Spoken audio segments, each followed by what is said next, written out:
अम्मा नाम की एक मशहूर डोसे वाली थी। अम्मा की दुकान गांव के बीचों बीच थी। सुबह की पहली किरण के साथ अम्मा अपनी दुकान खोल दिया करती थी और ग्राहकों का वहाँ हमेशा तांता लगा रहता था।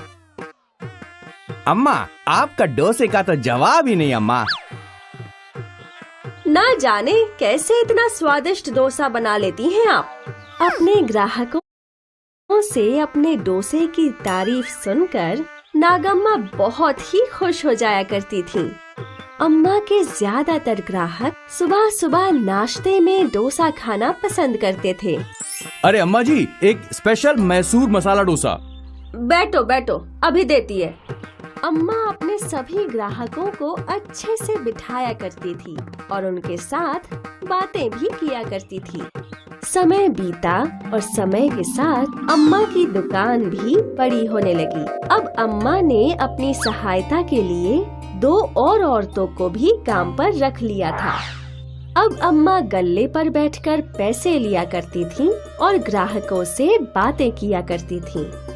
अम्मा के सहायकों में एक वीणा थी। वीणा की नजर हमेशा अम्मा के पैसों पर थी।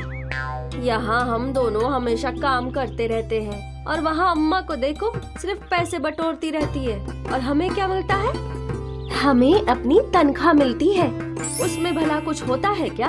वहाँ देख, अम्मा के पास कितने सारे पैसे हैं।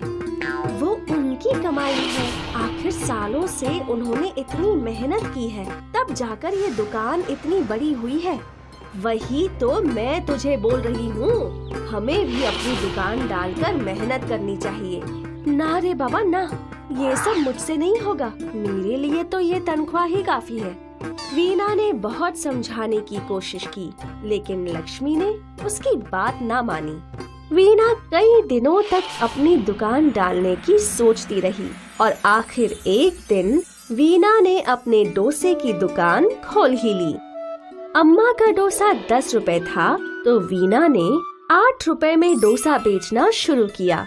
धीरे धीरे सारे ग्राहकों की भीड़ वीणा के डोसे की दुकान की ओर बढ़ने लगी। ये देख वीणा बहुत खुश थी, लेकिन जल्द ही उसमें घमंड आ गया। अम्मा बहुत ही निर्मल थीं और वो अपने ग्राहकों से बहुत ही नम्रता से बात करती थीं। लेकिन वीणा अब उसका घमंड बढ़ गया था। दीदी, एक मसाला डोसा दे दो। हाँ हाँ दे रही हूँ, लेकिन 10 मिनट इंतजार करना पड़ेगा। ठीक है दीदी। वो अक्सर ग्राहकों को बेफिजूल इंतजार करवाती थी। ये लो तुम्हारा मसाला डोसा। दीदी, मुझे वो हरी चटनी दे दो। अरे डाली है ना हरी चटनी, कितना वो डालूं? वीणा अक्सर ग्राहकों से छोटी बड़ी बात पर बहस करने लग जाती। कुछ समय बाद वीणा का घमंड इतना बढ़ा कि उसने सोचा कि वो चाहे कुछ भी कर ले, तब भी ग्राहक उसी के पास आएंगे। क्योंकि मेरा दाम कम है, इसीलिए सारे ग्राहक मेरी ही दुकान पर आएंगे। रोज रोज सुबह 6 बजे दुकान खोलकर मैं थक गई हूँ। एक काम करती हूँ, कल से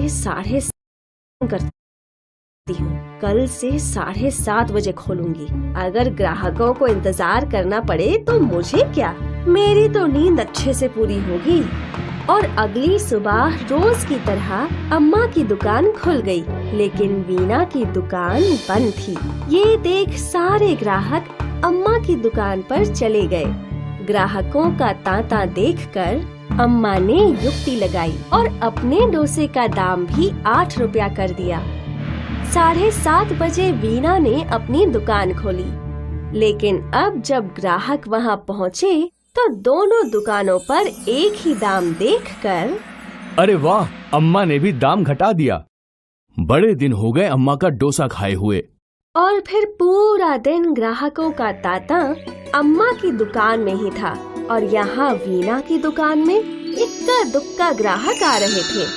वीणा मन ही मन जल रही थी और इस वजह से वो ग्राहकों पर चिल्ला बैठी, नहीं चाहिए तुम्हारा डोसा, तुम ही खाओ। सारे ग्राहक अम्मा की दुकान पर चले गए। आज अम्मा बहुत खुश थी क्योंकि एक बार फिर उनका व्यापार अच्छे से चल रहा था। लेकिन वीणा जलन के मारे अम्मा को कोस रही थी। बच्चों, इस कहानी में अम्मा ने कुछ भी नहीं किया, लेकिन वीना के घमंड ने उसका अच्छा खासा व्यापार खराब कर दिया। अगर वो पहले ही लोगों से अच्छे से बर्ताव करती और घमंड ना करती, तो आज उसका भी व्यापार अच्छा चल रहा होता। इसीलिए कहते हैं कि घमंड इंसान को ले डूबता है।